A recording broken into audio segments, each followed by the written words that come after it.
Etienne Bouchard, please, please, please, don't prove I'm right. Don't bring me to tears when I just did my makeup so nice. Okay, no. You know what? I actually do like Sabrina Carpenter. That's a good song. But when it comes to this article that popped up on TVA Sports yesterday, I wanted to break down one of the ideas that Etienne Bouchard brings up.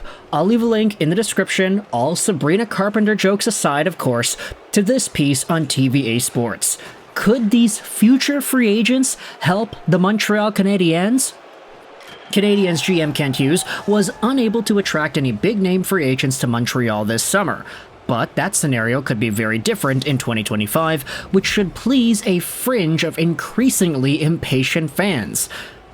Yeah, you know, sometimes the French translations put into English are very, uncharacteristically eloquent. I think this is one of those examples. A fringe of increasingly impatient fans. Great sentence. If the Habs get significantly closer to an acceptable level of respectability next season, talented hockey players could be convinced to continue their careers with the Canadiens. And if their interest does indeed show, Hughes will have the leeway necessary to grant them their desired contracts. With the signing of defenseman Cayden confirmed Wednesday, the club has less than $60 million in committed salary for the 25-26 season, according to the specialized website Puckpedia. The amount excludes the $10.5 million frozen on the LTIR set by the Carey Price contract.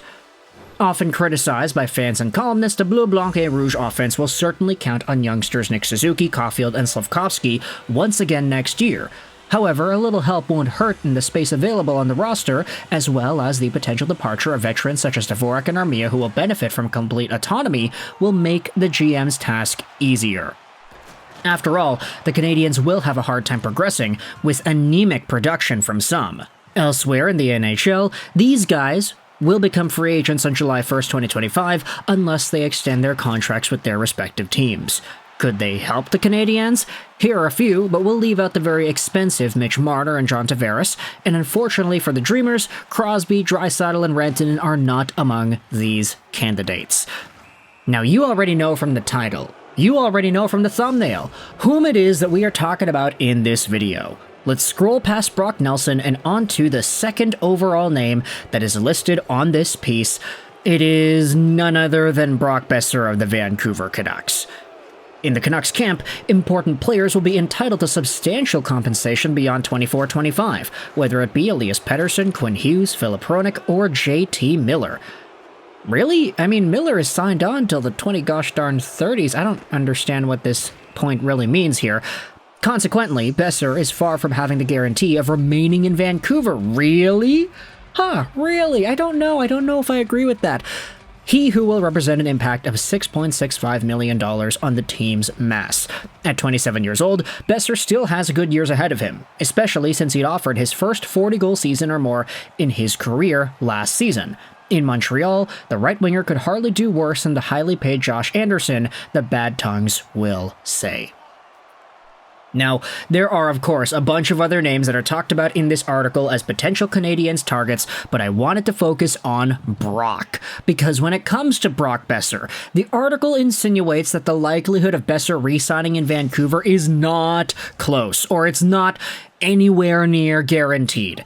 And while I will admit, it's not guaranteed, I think a lot of Canucks fans could have acknowledged, yeah, it was a lot more likely that Pettersson re-signed soon, or that Quinn Hughes re-signed soon, or that even Miller got the contract over Bo Horvat, than it is that Brock Boeser is going to get a contract at this stage of his career after putting up the season that he had just had, making the amount of money that he's currently on, especially on a team that has other players making significant amounts of money too.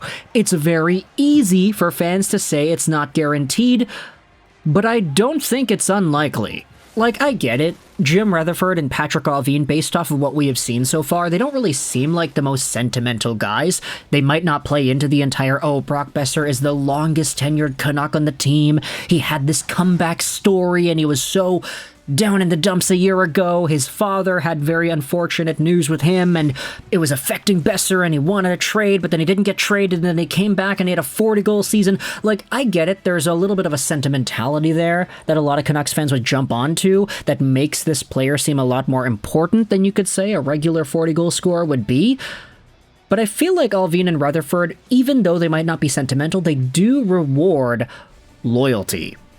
And this has been described throughout their few years here in Vancouver. They got all their guys. They got Gonchar. They got Tocchet. They ended up going with a whole bunch of Pittsburgh Penguins.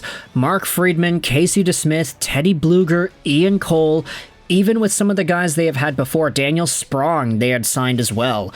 Allvin and Rutherford, once they're familiar with the guys that they have, they just go with them. And they always bring them back in some capacity too.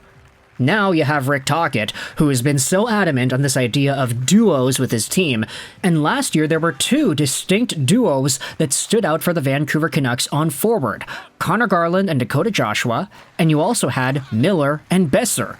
Brock Boeser became the most complete hockey player of his career so far in last season's worth of play, and he was rewarded with a 40-goal season because of it. This is a guy who, if he re-signs in Vancouver, sure, he might get like $8+ million a year. He might get a little bit more than JT Miller, who, by the way, is a 100-point caliber guy, only making $8 million. But with the contracts and everything being in the ways that they are, Vancouver has a little bit of leeway. I mean, if Jake DeBrusk proves to be the $6-7 million caliber player like the athletic models describe him as, whilst only making $5.5 million, then there's a little bit of surplus there. If the Canucks are able to get extra value out of guys like Quinn Hughes, which they're pretty much guaranteed to be doing, I mean, he's a $14 million caliber guy, according to the Athletic, making sub $8 million on the Vancouver Canucks. There's a lot of leeway here, and so if Vancouver is going to negotiate with Boeser and Boeser wants to get 8+, even if Vancouver doesn't want to pay that high, they still could, and they wouldn't really have too many problems. And honestly, when you think about Brock and this situation with Vancouver, I don't really see him as the kind of guy to screw over Vancouver either. Like, I don't want to make any diagnoses or whatever, but like with Matthew Tkachuk leaving Calgary, with Johnny Gaudreau leaving Calgary, with Steven Stamkos leaving Tampa, a lot of these were different situations. Either the team screwed over the player, like Stamkos' situation, or you could kind of tell at a certain point that, yeah, okay, the player just doesn't want to stay.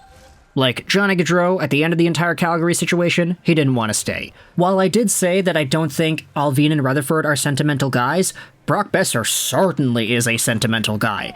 And, I mean, look, his nickname was Mr. Sensitive in the Canucks locker room for a time, and he got really pissed off when the media asked him about it. He's just that emotional kind of person, and that is going to play into it when he negotiates his contract. If the Vancouver Canucks start exhibiting extreme success, and he's right up in there leading the team in goals, then of course he's going to want to stay. So, for Montreal, while I understand that the idea is fantastic, Brock Boeser is a very good player, I don't think he is the guy that Kent Hughes is going to be able to snag up in next year's free agency period. Heck, even if you wanted to say that there would be some room for him, you got to think about it a little bit. I mean, Suzuki, Caulfield, Slavkovsky, first line, Demidov, Kirby Dach, and then somebody else in the second line. Maybe it's Patrick Laine. Maybe the Habs make that trade right now. Maybe they sign somebody else. It's not going to be Brock Boeser, man. And besides, the last time the Vancouver Canucks let one of their wingers go over to Montreal didn't really work out all too well, didn't it? I'm thinking about Tanner Pearson in 2023-2024. Boeser is a much more effective player than Pearson, and honestly, I don't even know why I brought Pearson's name up. It's kind of irrelevant. I just wanted to make that connection because Vancouver wingers going over to Montreal seems to have an up-and-down quality. Either they're as good as Tyler Toffoli, where they're putting up hat-tricks every single night against Vancouver, or they're Tanner Pearson, and they are absolutely useless. So let me know your thoughts in the comment section below about this article on TVA Sports proposing the idea of Brock Boeser being a Montreal Canadiens target in free agency next year. Do you think he even gets to free agency next year? This video is being recorded on the night of Thursday, August 1st, so if Boeser signs a contract extension by the time this video is uploaded, then this entire thing is out the door and out the window. But honestly, I think it is kind of out the door and out the window even before the contract would be signed. Let me know your thoughts in the comment section below about this entire Boeser to Montreal thing. I hope you enjoyed this video. and bye.